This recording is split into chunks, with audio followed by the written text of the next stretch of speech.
안녕하세요. 행복교실 이야기 오늘 사실 알기 네 번째 생각이 먼저일까 느낌이 먼저일까 라는 제목으로 한번 나눠보도록 하겠습니다. 모든 생명체는 이렇게 움직이는 속성이 있죠. 생명 자체가 움직임이잖아요.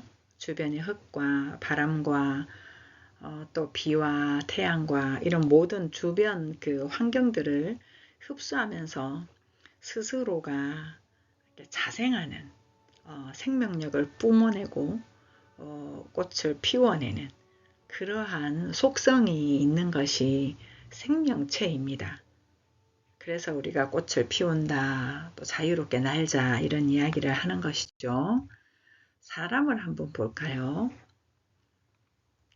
자, 오늘 주제를 가지고 한번 말씀을 나눠보겠습니다. 생각이 먼저일까? 느낌이 먼저일까?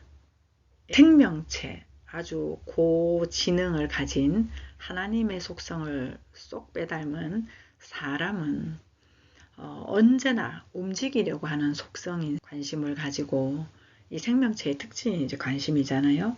관심을 가지고 주변을 보면서 움직이고 기어가고 또 걸을 수 있으면 걸어가고 물어보고 말아보고 씹어보고 만져보고 그렇게 하면서 많은 움직임을 가져가죠. 그러면서 아 그렇구나 하면서 주변 환경을 보면서 동의를 해나간단 말이죠.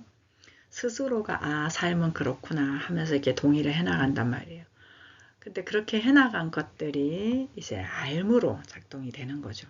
그 알은 앞으로 세상을 바라보는 관점이 되고 시각이 형성이 되기 때문에 그래서 어릴 적 환경이 중요하다 이런 이야기를 하는 것이죠. 자, 고대 원시 문명의 시대를 보면 다시 주제를 한번 말씀드려 보겠습니다. 생각이 먼저일까? 느낌이 먼저일까? 예, 생명체는 움직임의 특성이라고 했잖아요. 움직임의 특성인데 마찬가지로 이게 느껴지는 게 있으니까 움직이지 않겠습니까? 배가 고프니까 사냥도 하러 가고 배가 고프니까 밥도 해먹고 요리도 해먹고 그 움직이다 보니까 맨발로 다니기엔 너무 아파. 지프로 만들었더니 또 비가 새네. 그래서 고무신을 만들기도 하고 움직이다 보니까 필요가 형성이 된 거죠. 또 배가 고프니 도시락을 싸서 가기도 하고 그렇게 이제 필요가 형성이 되면서 거기에서 생각을 갖다 쓰는 거죠. 이럴 땐 비가 안 들어오려면 어떻게 하면 될까? 또 발이 시렵지 않으면 어떻게 하면 될까? 이런 어떤 생각들, 아이디어를 이제 창조하게 되면서 이제 보온 도시락이 이렇게 생산이 되고 또 가죽 신발, 구두, 털신 이런 것들이 또 많이 개발이 됐잖아요. 그래서 움직임으로부터 필요가 형성이 되는 거죠. 움직여 보니까 차가 필요하네. 뭐 이렇게 하다 보니까 컴퓨터가 또 필요하네. 뭐 이런 것들이 움직임의 필요로 생각을 갖다 쓰면서 불편한 상황들을 우리가 개선해 나가려고 하는 그런 것들이 바로 우리 생명의 사람의 삶이라는 거죠. 다시 말씀드리자면 사람들의 움직임으로부터 사람들의 삶으로부터 지금껏 이렇게 많은 것들이 개선이 되어 왔고 문명화가 되어 왔다라고 하는 거죠. 그러니 하나님의 속성을 가진 사람은 굉장한 창조성을 가지고 있고 이 창조성이 계속 발현이 되면서 인류 문명이 발달해 왔고 아주 뭐 놀랍도록 발전하지 않았습니까? 그렇게 발전하게 된 도구로 쓰여졌던 게 생각이라는 말이죠. 이 생각이 우리가 가지고 있는 이 창조성을 발현하도록 역할을 했었다. 이렇게 말씀드릴 수 있겠죠. 그래서 여기에서 이제 생각에 대한 정의를 한번 하고 넘어가도록 하겠습니다. 생각이란 느껴지는 느낌을 사는 생명체인 사람이 갖다 쓰는 도구다. 사람이 주체고 생각은 도구다. 이런 말입니다. 그런데 사람은 생각 속에 갇혀 있습니다. 갇혀 있어서 이 움직임을 마음껏 하지를 못해요. 어떤 틀에 생각은 고정이고 규정이고 부분적일 거거든요. 그래서 나이 많은 사람이 춤을 추는 것도 아유 내 나이가 지금 몇 갠데 그리고 축소하기도 하고 또 막 큰 소리로 뭔가를 해보려고 하다가 아우 여자가 이러면서 또 축소하기도 하고 저 사람이 나를 어떻게 볼까 이렇게 축소하기도 하고 그러면서 우리가 이런 그 스스로의 삶을 살아가는 존재인 사람이 스스로의 삶을 사는 것이 아니라 상대하는 삶을 살게 됐다는 거죠. 모든 게 대상화되어 있는 거예요. 저 사람이 나를 어떻게 느낄까? 회사에 가려고 하니 힘든데 일도 내 삶이 아니라 상대적인 어떤 해야 될 의무 같은 것들이 돼버린 거죠. 이러한 것들로 우리가 삶을 사는데 생각들이 많이 쓰여진단 말이에요. 도구가 아니라.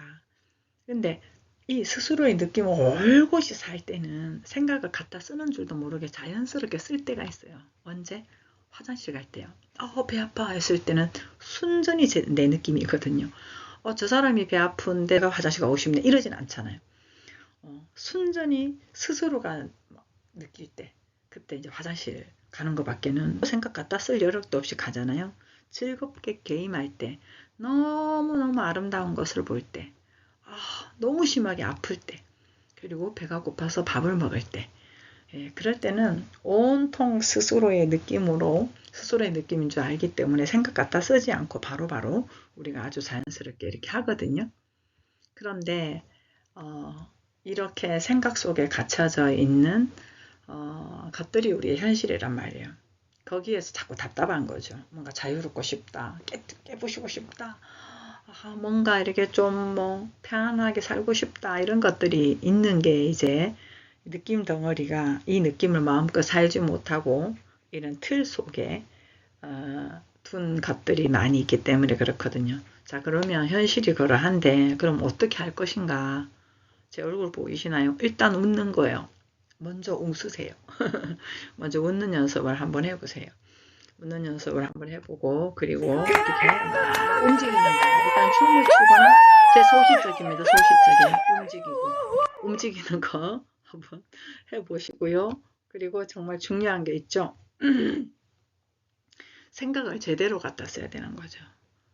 생각을 저 대상 생각하고 저건 어떻게 할까 잘 해내야 되는데 결과 이런 것들을 갖다 쓰는 것이 우리의 보통 상대적인 삶으로부터 이렇게 생각을 갖다 썼다면 이제 제대로 갖다 써야 된다. 그래서 성경에 이런 말씀이 있죠. 주의 말씀은 내 발의 등이요 내 길의 빛이니이다. 예, 바로 등불, 빛, 이 말씀. 이 말씀, 빛이 되는 그걸 사실로 갖다 쓰는 걸 이제 생각으로 하시면 되겠죠.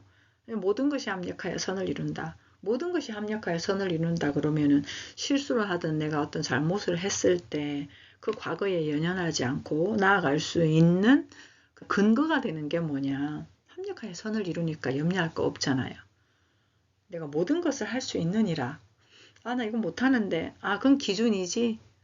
청소 다 해야 되는데 이거 나 못하는데. 아니 휴지 하나 줍는 것도 청소하는 거지. 나 노래를 못하는데. 노래 한 소절을 한 것도 한 거지. 기준만 아니면 내가 움직이는 모든 것들은 되어지는 것들이잖아. 그러면 그 되어지는 것들을 하나하나 했을 때 그 과정이 결과를 만들어낸단 말이죠.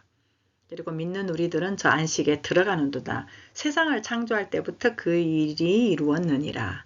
안식이 원래 우리 삶이구나. 이미 예전부터 평강이 있었어. 예수께서 오셔서 평강이 있을지어다 라고 한 것은 너희들 원래 모습이 평강이다 라고 하는 것이지. 내가 대상으로 가 있었구나. 스스로의 삶인 거지. 그것이 안식인 거지. 이렇게 이제 말씀을 계속 생각으로 갖다 쓰는 거죠. 그리고 이렇게 생각으로 그 말씀을 묵상하고 갖다 쓰면서 움직임을 같이 해야 돼요. 왜냐하면 지금 우리는 이미 상대적인 움직임으로 체화된 게 많거든요. 대상을 보면서 나를 느껴가고 그건 깨진 거울이거든요. 결국은 대상의 삶을 사는 거죠.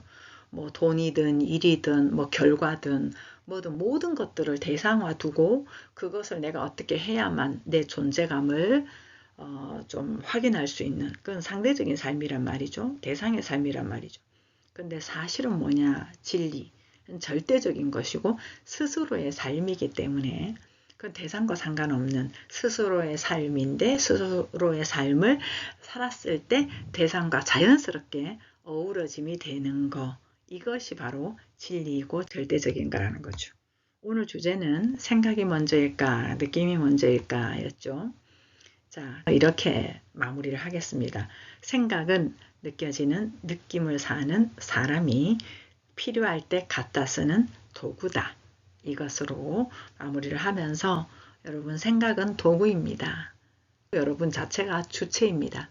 그 주체가 어떤 생각을 갖다 쓰느냐, 상대적인 생각 갖다 쓰느냐 아니면은 절대적인 성경인 사실, 진리, 그 온전함을 갖다 쓸 것이냐에 따라서 달라지겠죠. 감사합니다.